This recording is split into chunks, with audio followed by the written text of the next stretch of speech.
There's a couple things I want to tick through on this. First and foremost, it's finding out the origin. How common is it in instances like this one, for instance, in which they seek the origin? How important is it, especially for research purposes, and to make sure, as Dr. Peter Hotez says, there are not more pandemic outbreaks like we've seen over the last year? Well, Peter Hotez is exactly right.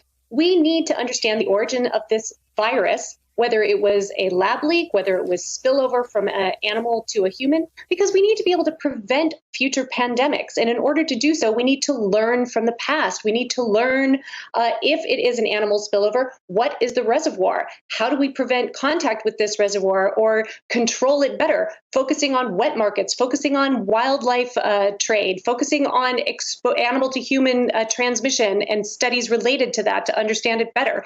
If this is a lab leak, we need to understand it. It has critically important implications for how we move forward working with laboratories globally. Should there be some sort of a body globally that is going to be monitoring laboratories to make sure that we don't see these kinds of lab leaks? You've heard many scientists say, well, this happens regularly. There are lab accidents that happen regularly, not necessarily serious ones, but lab accidents. That's why here in the United States, we have such strong regulations when it comes to working in laboratories. So very important. We need to be able to prevent pandemics before they start. That's by doing exactly what Dr. Hotez suggests and investigating the origins. So it's interesting because you bring up the fact that there are lab accidents, right? They do happen.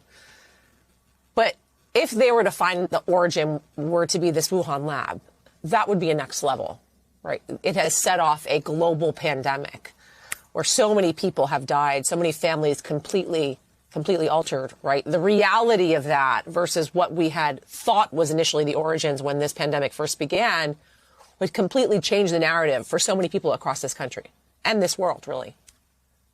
Well, so you played a clip earlier from Mike Ryan at WHO, who was saying, listen, we have to understand what the origins are, but we have to do so really as a point of understanding what happened, not out of blame, not out of trying to penalize somebody.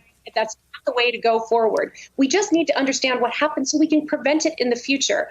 And, science is constantly evolving. We're constantly updating our assumptions, the things that we base all of the work that we do on. If we learn something new, we can incorporate it and move forward.